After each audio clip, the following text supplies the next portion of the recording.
नवग्रहस्तोत्र जपाकुशं शङ्काशं काश्यपेऽहं महद्युतिं तमोहरिसर्वपापघ्नं प्रणतोऽस्मि दिवाकरं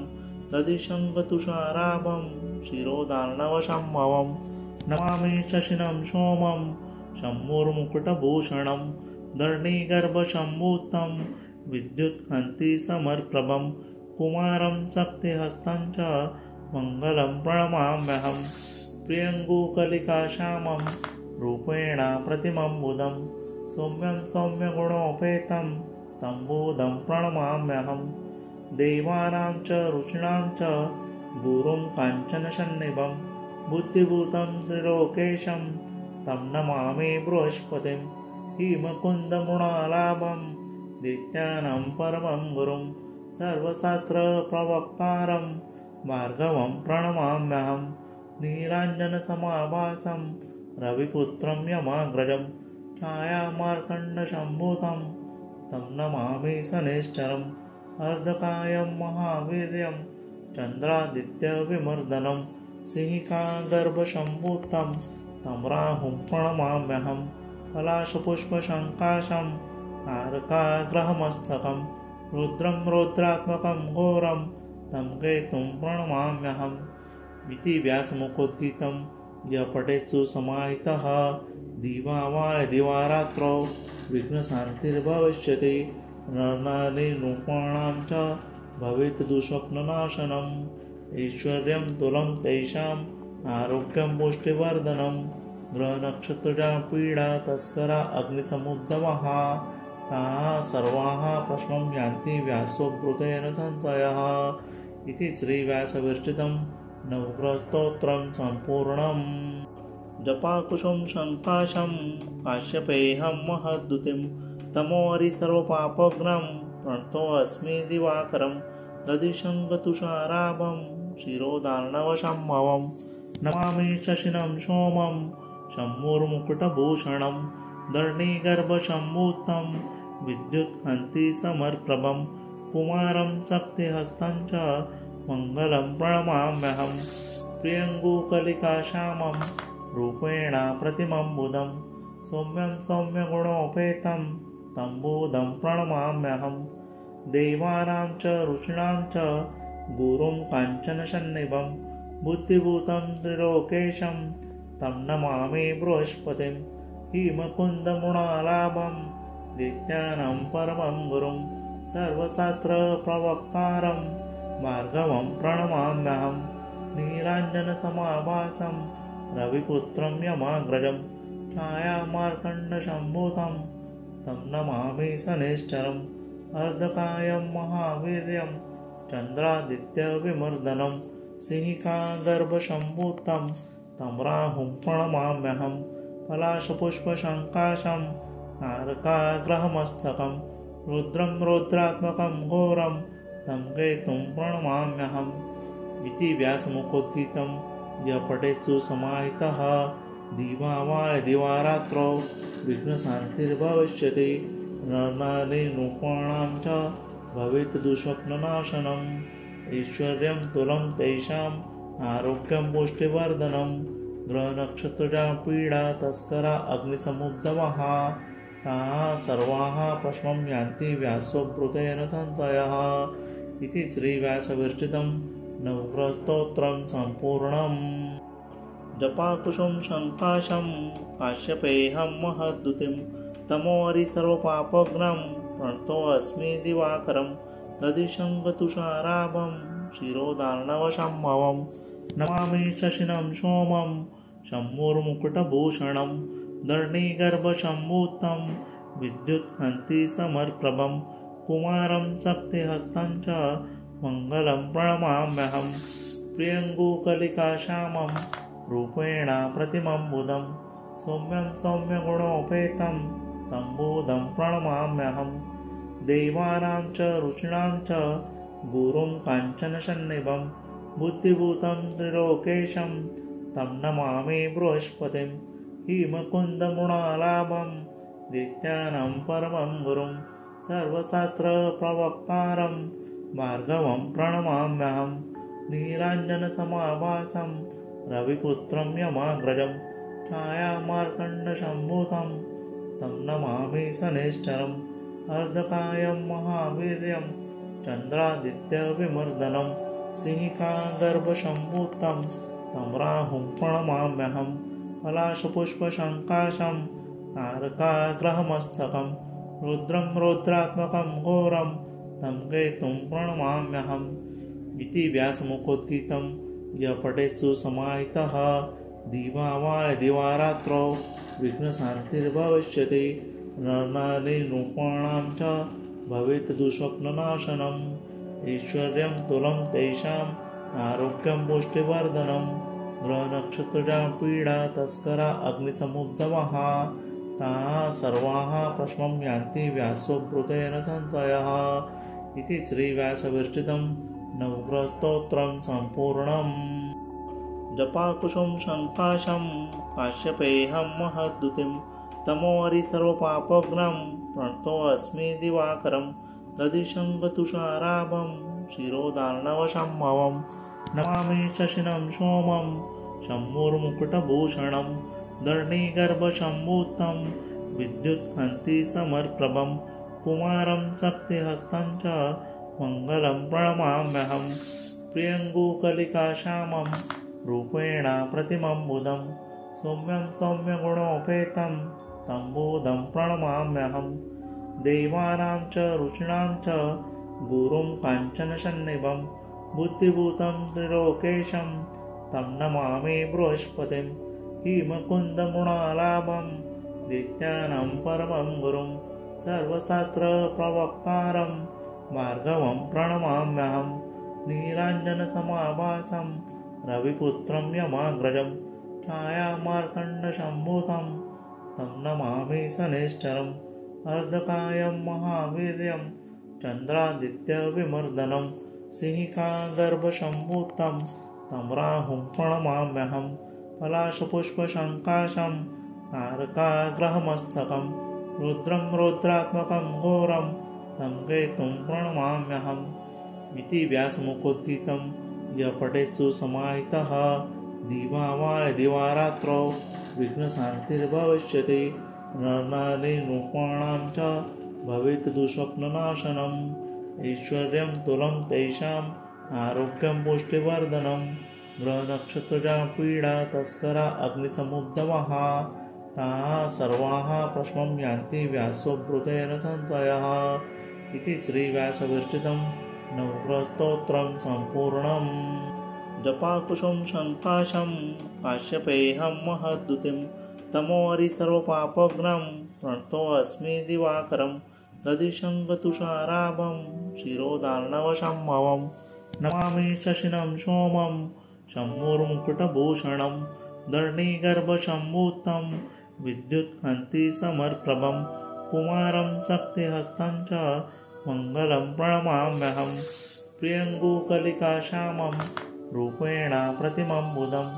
सौम्यं सौम्यगुणोपेतं तं बुधं प्रणमाम्यहं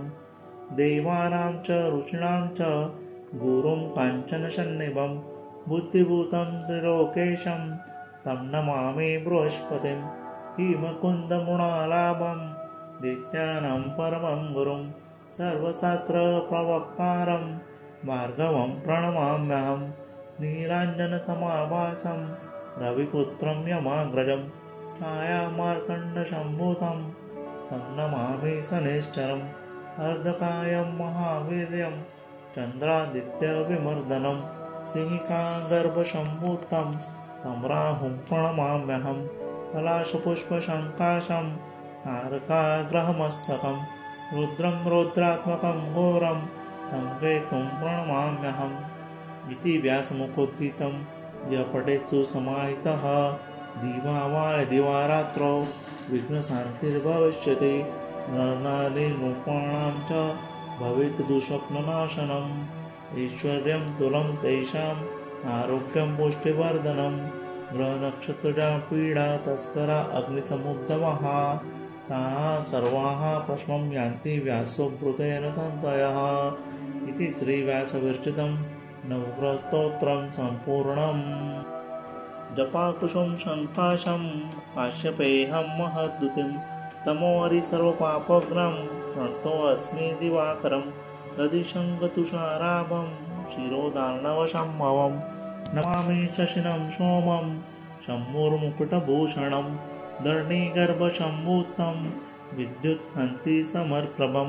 कुमारं शक्तिहस्तं च मङ्गलं प्रणमाम्यहं प्रियङ्गुकलिकाश्यामं रूपेण प्रतिमं बुधं सौम्यं सौम्यगुणोपेतं तं बुधं प्रणमाम्यहं देवानां च ऋषीणां च गुरुं काञ्चनसन्निभं बुद्धिभूतं त्रिलोकेशं तं नमामि बृहस्पतिं हिमकुन्दगुणालाभं दैत्यानां परमं गुरुं सर्वशास्त्रप्रवक्तारं भार्गवं प्रणमाम्यहं नीराञ्जनसमाभासं रविपुत्रं यमाग्रजं छायामार्तण्डसम्भूतं तं नमामि शनैश्चरम् अर्धकायं महावीर्यं चन्द्रादित्यविमर्दनं सिंहिकागर्भसम्भूतं तं राहुं प्रणमाम्यहं पलाशपुष्पसङ्काशं तारकाग्रहमस्तकं रुद्रं रौद्रात्मकं घोरं तं केतुं प्रणमाम्यहम् इति व्यासमुखोद्गीतं यः पठेत्सु समाहितः दिवा वा दिवारात्रौ विघ्नशान्तिर्भविष्यति नरनारीरूपाणां च भवेत् दुःस्वप्ननाशनम् ऐश्वर्यं तुलं तेषाम् आरोग्यं पुष्टिवर्धनं ग्रहनक्षत्रजा पीडा तस्करा अग्निसमुद्भवः ताः सर्वाः प्रश्नं यान्ति व्यासोद्धृतेन संशयः इति श्रीव्यासविरचितं नवग्रहस्तोत्रं सम्पूर्णम्। जपाकुशुम शङ्काशं काश्यपेऽहं महद्युतिं तमोहरि सर्वपापघ्नं प्रणतोऽस्मि दिवाकरं दधिशङ्खतुषाराभं शिरोदार्णवसम्भवं नमामि शशिनं सोमं शम्भुर्मुकुटभूषणं धरणीगर्भसम्भूतं विद्युत्कान्ति समर्प्रभं कुमारं शक्तिहस्तं च मङ्गलं प्रणमाम्यहं प्रियङ्गुकलिकाश्यामं रूपेण प्रतिमं बुधं सौम्यं सौम्यगुणोपेतं तं बुधं प्रणमाम्यहं देवानां च ऋषीणां च गुरुं काञ्चनसन्निभं बुद्धिभूतं त्रिलोकेशं तं नमामि बृहस्पतिं हिमकुन्दगुणालाभं दैत्यानां परमं गुरुं सर्वशास्त्रप्रवक्तारं भार्गवं प्रणमाम्यहं नीराञ्जनसमाभासं रविपुत्रं यमाग्रजं छायामार्तण्डसम्भूतं तं नमामि शनैश्चरम् अर्धकायं महावीर्यं चन्द्रादित्यविमर्दनं सिंहिकागर्भसम्भूतं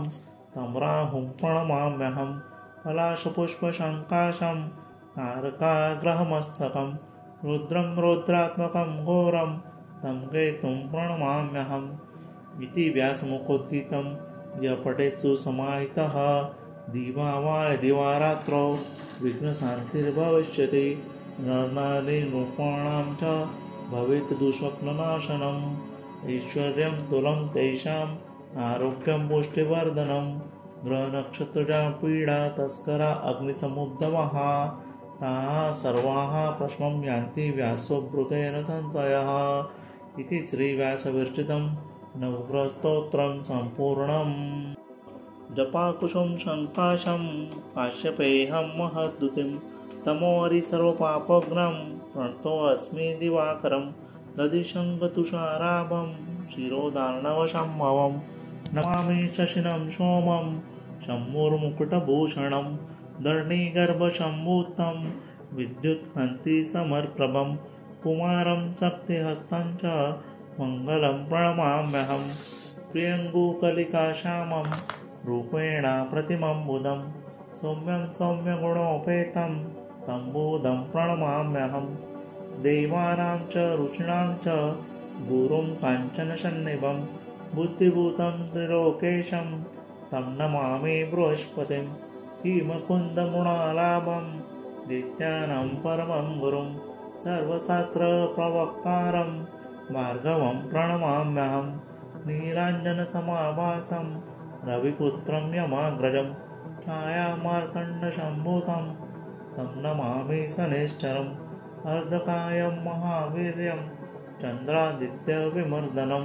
सिंहिकागर्भसम्भूतं तं राहुं प्रणमाम्यहं पलाशपुष्पसङ्काशं तारकाग्रहमस्तकं रुद्रं रौद्रात्मकं घोरं तं केतुं प्रणमाम्यहम् इति व्यासमुखोद्गीतं यः पठेत् सुसमाहितः दिवा वा दिवारात्रौ विघ्नशान्तिर्भविष्यति नरनारीनृपाणां च भवेत् दुःस्वप्ननाशनम् ऐश्वर्यं तुलं तेषाम् आरोग्यं पुष्टिवर्धनं ग्रहनक्षत्रजा पीडा तस्करा अग्निसमुद्गमः ताः सर्वाः भस्मं यान्ति व्यासोक्तेन संशयः इति श्रीव्यासविरचितं नवग्रहस्तोत्रं सम्पूर्णम्। जपाकुशं शङ्काशं काश्यपेऽहं महद्युतिं तमोहरिसर्वपापघ्नं प्रणतोऽस्मि दिवाकरं दधिशङ्खतुषाराभं शिरोदार्णवसम्भवं नमामि शशिनं सोमं शम्भुर्मुकुटभूषणं धरणीगर्भसम्भूतं विद्युत्कान्तिसमप्रभं कुमारं शक्तिहस्तं च मङ्गलं प्रणमाम्यहं प्रियङ्गुकलिकाश्यामं रूपेण प्रतिमं बुधं सौम्यं सौम्यगुणोपेतं तं बुधं प्रणमाम्यहं देवानां च ऋषीणां च गुरुं काञ्चनसन्निभं बुद्धिभूतं त्रिलोकेशं तं नमामि बृहस्पतिं हिमकुन्दमुणालाभं दैत्यानां परमं गुरुं सर्वशास्त्रप्रवक्तारं भार्गवं प्रणमाम्यहं नीलाञ्जनसमाभासं रविपुत्रं यमाग्रजं छायामार्तण्डसम्भूतं तं नमामि शनैश्चरम् अर्धकायं महावीर्यं चन्द्रादित्यविमर्दनं सिंहिकागर्भसम्भूतं तं राहुं प्रणमाम्यहं पलाशपुष्पसङ्काशं तारकाग्रहमस्तकं रुद्रं रौद्रात्मकं घोरं तं केतुं प्रणमाम्यहम् इति व्यासमुखोद्गीतं यः पठेत् सुसमाहितः दिवा वा दिवारात्रौ विघ्नशान्तिर्भविष्यति नरनारीनृपाणां च भवेत् दुःस्वप्ननाशनम् ऐश्वर्यं तुलं तेषाम् आरोग्यं पुष्टिवर्धनं ग्रहनक्षत्रजा पीडा तस्करा अग्निसमुद्गमः ताः सर्वाः भस्मं यान्ति व्यासोक्तेन संशयः इति श्रीव्यासविरचितं नवग्रहस्तोत्रं सम्पूर्णम्।